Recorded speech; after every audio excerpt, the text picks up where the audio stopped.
Hello बच्चों, let's see the question कह रहा है कि द स्टेटमेंट 1 में radial part of wave function of 4px and 3py are not same, ये कहता है।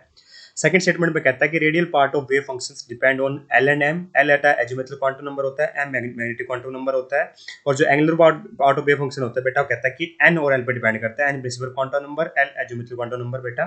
तो हम कैसे देख रहे होंगे, देखिए ये बात हमें बताने की कौन सी स्टेटमेंट सही है, कौन सी गलत है, दोनों सही है दोनों गलत है, या फिर दूसरी मेरी करेक्ट एक्सप्लेनेशन भी दे रही है, बन की भी बात हमें बतानी है।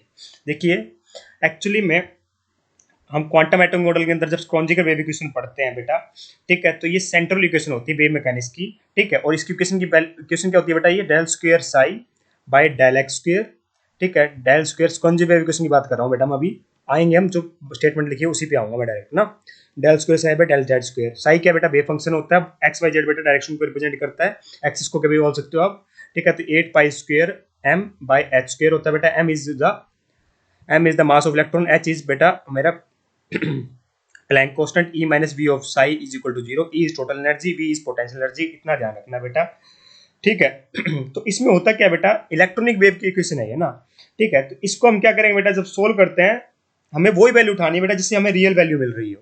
तो इसको सोल्व करने में बेटा साई की जो रियल वैल्यूज आती है बेटा, वो आर थीटा और फाई की फॉर्म में आती है, आर थीटा और फाई की फॉर्म में आती है, इस बात का ध्यान रखना, ठीक है। दो एंगल्स और एक बेटा आर लेंथ की फॉर्म में, ऐसे बोल सकते हो, radius R is the radius है ना, ठीक है। तो जब इसको देखो सोल्व किया जाता है बेटा, तो दो टाइप में वैल्यूज हमारी डिवाइड हो रही है, इसको दो टाइप में डिवाइड करके पढ़ा जाता है बेटा। एक होता है, इसको वेव फंक्शन है बेटा, एक होता है रेडियल वेव फंक्शन बेटा, एक होता है हमारा रेडियल वेव फंक्शन, एक होता है बेटा मेरा एंगुलर वेव फंक्शन, ठीक है। एक होता है बेटा मेरा एंगुलर वेव फंक्शन, इस बात का बस अपने को ध्यान यहाँ पर रखना था, ठीक है। एक होता है रेडियल वेव फंक्शन, एक होता है बेटा एंगुलर वेव फंक्शन। तो जो रेडियल वेव फंक्शन है बेटा, वो केवल आर की वैल्यू पर डिपेंड करता है, और जो एंगुलर वेव फंक्शन है बेटा, वो थीटा और फाई दोनों की वैल्यू पे डिपेंड कर रहा होता है, ठीक है।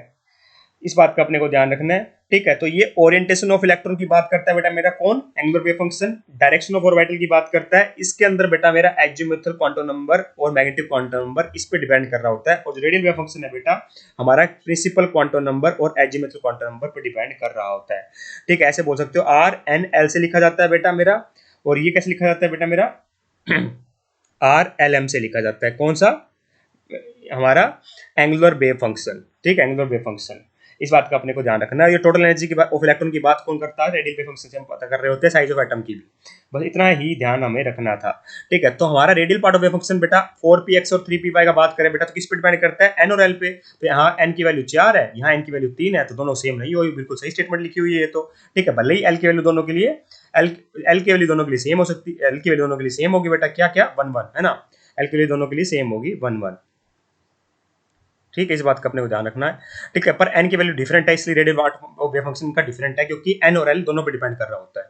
सेकंड स्टेटमेंट की बात करोगे, कह रहा है कि radial part of wave function depend on L and M. L M पे, एल और एम पे नहीं बेटा, एन और एल पर। किस पे, एन और एल पर।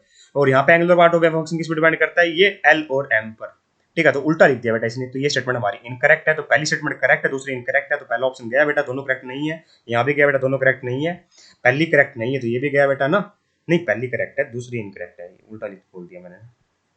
पहली हमारी बिल्कुल परफेक्टली करेक्ट है, फोर्थ हमारी इनकरेक्ट है। I hope you understand the answer. Option number third is perfectly correct here.